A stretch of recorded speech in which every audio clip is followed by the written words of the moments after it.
안녕하십니까. 수천대학교 부천병원 정형외과 연구입니다. 저는 오늘 선수들에게 잘 발생하는 레그 페인에 대해서 말씀드리도록 하겠습니다. 우선 제 소개를 잠시 드리도록 하겠습니다. 저는 현재 순천대학교 부천병원 정형외과 교수이고 전공은 족부족관절과 스포츠 손상 및 상상 분야입니다. 저는 현재 K리그 의무위원이고 대한스포츠학회 학술 홍보위원장과 총무이사를 역임하고 있습니다. 대한축구협회 팀닥터도 역임하고 있습니다. 제가 오늘 말씀드릴 건 레그 페인입니다. 선수들의 치료를 경험해 보신 분들은 알겠지만 대부분의 선수들이 다리의 통증을 느끼고 있고 이것을 그냥 지켜볼 건지 적극적인 치료를 해야 하는지 결정을 해야 합니다.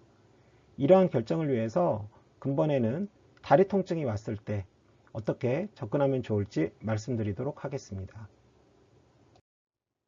운동선수의 레그 페인을 우선 구글링을 해서 검색을 해보았습니다. 검색을 보면 메디알 티비얼 스트레스 신드롬이 가장 많이 나왔고 그 밖에 크로닉 익설셔널 컴파트먼트 신드롬, 스트레스 프랙처, 너브 엔트라먼트 신드롬 및 폼티 아터리 엔트라먼트 신드롬 등이 나오고 있습니다. 연관 검색어 또한 마찬가지입니다. 특징적으로 신스플린트란 단어가 새로 나오고 있습니다. 논문을 검색해봐도 비슷한 결과가 보입니다. 칼프 머슬 스트레인, 크로닉 익설셔널 컴파트먼트 신드롬, 그리고 그 밖에 예상할 수 있는 질병군들이 나오고 있습니다. 챗 GPT에게도 문의를 해보았습니다. 역시 오버유즈 신드롬으로 메디알 티비아 스트레스 신드롬, 스트레스 프랙처, 그리고 근육질환 등으로 가장 흔한 스트레인, 텐디노패시, 그리고 컴파트먼트 신드롬과 신경 및 혈관 관련 질환들이 나오고 있습니다. 역학적으로 보게 되면 매년 3에서 40%가량 다리 통증을 경험한다고 하고 있습니다. 주로 런너나 점핑 스포츠, 사커 등에서 많이 일어나고 오버유즈와 관계된다고 되어 있습니다. 빨리 인지하는 것이 만성화를 막는 가장 좋은 방법으로 알려져 있습니다. 아까 말씀드린 대로 오늘 말씀드릴 신스플린트는 크게 내측 경골 피로축 골절, 경골 전방 피질부 피로골절, 내측 경골 피로증후군과 만성 구획 증후군으로 이 네 가지에 대해서 설명드리도록 하겠습니다. 우선 메디알 스트레스 프랙처 오브 티비아에 대해서 말씀드리도록 하겠습니다. 경골의 스트레스 프랙처인데요. 주로 경골의 후내면에 존재하게 되고 주로 중간 부위나 말단 부위의 접합 지점에서 잘 발생하게 됩니다. 특징적으로 보시게 되면 스트레스 프랙처이기 때문에 그 특징을 생각해 볼 수 있습니다. 특징은 운동으로도 악화가 되지만 가만히 있어도 아프기 때문에 특히 스티프한 케이블스 풋에서 롱본의 로딩이 올라갈 때 발생하게 되어 있습니다.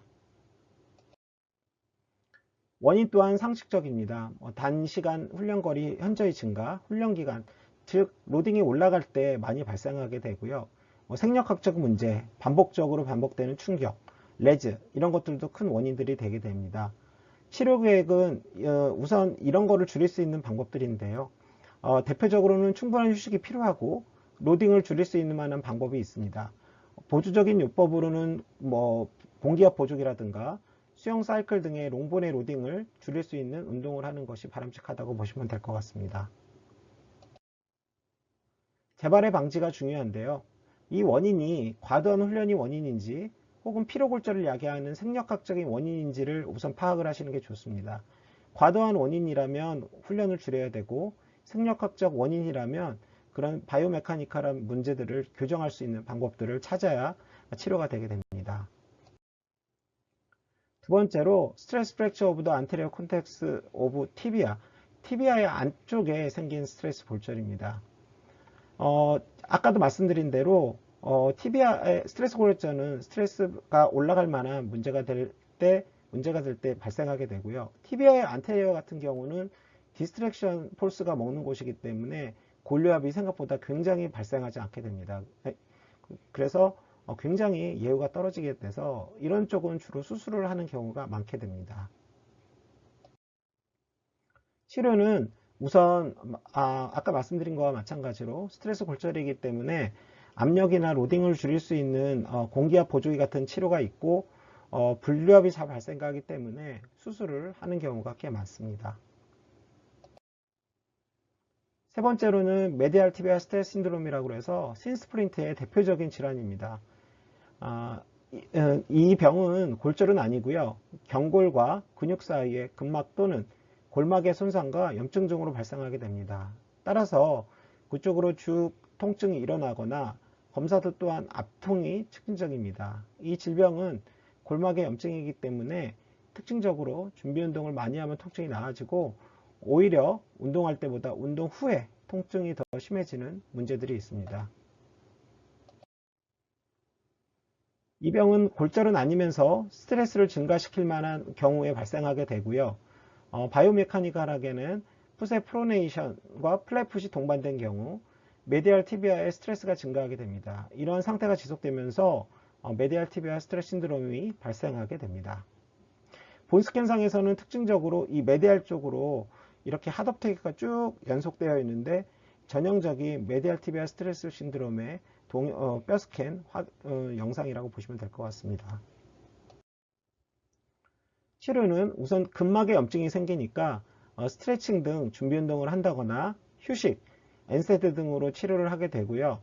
또한 메카니컬하게 이상하다면 깔창이라던가 공기압 보조기 등을 사용하면 어느 정도 효과가 좋아지는 것으로 되어 있습니다.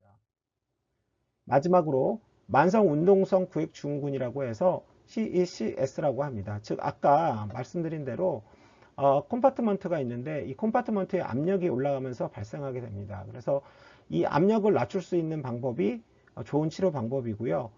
특징적으로는 운동을 하면서 생기는 거기 때문에 한쪽보다는 양측성이 많이 발생하고 압력이 장기적으로 올라갈 수 있는 장거리 운동 선수나 에어로빅 트레이닝 선수들에서 비교적 잘 발생한다고 보시면 될 것 같습니다. 보시는 것처럼 다리에는 4개의 콤파트로 구성되어 있습니다. 안테리어, 라테랄, 포스테리어는 디포스테리어와 슈퍼피셜 포스테리어로 나눠져 있습니다. 이곳에 압력이 증가하면 그 안에 있는 구조물들의 문제가 발생하게 되는데요. 즉 콤파트먼트의 구조물을 알게 되면 어느 콤파트에서 그 증상이 나타나게 되면 어느 콤파트에서 문제가 있구나 라고 진단을 하게 됩니다. 예를 들어서 페로니얼 러브의 어떤 콤파트먼트 신드롬이 페로니얼 러브의 심텀이 나타난다 그러면 라테랄 콤파트에 문제가 있구나. 그 다음에 티비아 너브의 심텀이 나타난다 그러면 디포스테리어에 문제가 있구나 등으로 진단을 예측을 해볼 수 있게 됩니다. 병리학적으로 보면은요, 우선 과도한 염증은 섬유화를 일으키게 됩니다. 그 섬유화를 일으키게 되면 주위 근막의 탄성이 감소하게 되고요. 그런 상태에서 환자가 운동을 할 때 근육이 과도하게 하이퍼트로피가 되면은 압력이 올라가서 이 통증이 유발하게 되는 게 전형적인 만성 운동성 구획증후군의 패소피지올로지라고 보시면 될 것 같습니다. 임상 증상은 생각해보면 압력이 올라갈 만한 상황에서 만들어지게 되고요. 쉴 때는 괜찮았다가 운동을 하게 되면 증상이 나타나게 되는 경우가 많습니다. 가장 흔한 구획으로는 전방 구획증후군이 있습니다. 당뇨병은 만성 운동성 구획증후군 발현의 위험 요소라고 보시면 될 것 같습니다. 하나씩 좀 살펴보면 디포스터럴 컴파트먼트 신드롬 같은 경우에는 그 안에 있는 구조물이 주로 장족무지 굴곡근, 장족지 굴곡근, 후경골근 등이 있고요. 티비아 너브 컴프레션 신드롬 같은 게 나타나는 게 대표적인 특징이라고 볼 수 있습니다. 그래서 치료 역시 이거를 줄여주는 역할을 하게 되는 경우고요. 예를 들어서 정상 구획의 압력이 0에서 10mm 머큐리라고 그러면 만성 구획 증후군은 운동 중에 25에서 30mm 머큐리 이상 그리고 10mm 머큐리 이상 증가됐을 때를 나타내고요. 운동 후 휴식 시에도 계속 25mm 머큐리 이상 증가됐을 때를 진단할 수 있습니다. 신부 후방 구획증후군의 치료 마찬가지입니다. 기본적으로 이제 연부조직 치료를 해서 마사지라든가 그런 치료를 하고요. 필요하면 드라이 니들링 등으로 해서 압력을 좀 낮춰주는 방법이 있고요. 수술적 치료를 고려할 수도 있습니다. 전방 및 외측 운동성 구획증후군의 경우는 전방 구획에는 주로 이제 디페로니알 러브가 포함되어 있고 외측에는 슈퍼피셜 페로니알 러브가 구성되어 있어서 이에 관련된 증상이 나타날 경우에는 진단을 할 수가 있습니다. 신부 후방 구획과 치료는 같습니다. 그래서 라이프 스타일을 모디피케이션을 해서 구획을 낮춰줄 수 있는 역할을 하고요. 바이오메카니컬하게는 미드풋을 이용한 착지, 포어포 스트로크 등 전방 구획의 압력을 낮추는 게 전방 구획을 압력을 낮추는 방법이 도움이 되기도 합니다. 어깨트 컴파트먼트는 CSS랑은 좀 다르고요.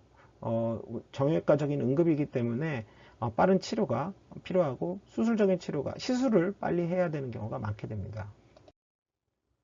운동성 구획증후군의 외과적 치료는 이런 식으로 하기도 하는데요. 여러분들은 이런 게 있다 정도만 아셔도 좋지 않을까 생각은 합니다. 수술 후 재활은 여러 가지 방법이 소개되지만 주로 이제 수술 후 4에서 6주의 가벼운 조깅을 시작하라고 되어 있고요. 전체 운동 경기 참가는 한쪽 구획이 이완되는 6에서 8주에 양다리와 여러 구획이 이완되는 18에서 12주로 예측된다고 좀 보고 있습니다. 그 밖에 덜 흔한 원인은 너브 엔트라먼 신드롬, 바스큘라 엔트라먼트, 디벨로프멘탈 이슈, 페로니알 컨투션, 경골 비골의 골절, 이런 상시적인 아니면 스트레인 이런 것들이 좀 있다고 보시면 됩니다. 테이크홈 메시지입니다. 레그 페인의 흔한 원인으로는 주로 내측 경골 피로 증후군, 경골 전방 피질부 피로 골절, 내측 경골 피로 증후군, 만성 구획 증후군 등이 존재하고 골절과 비골절 여부를 확인하는 과정이 중요합니다.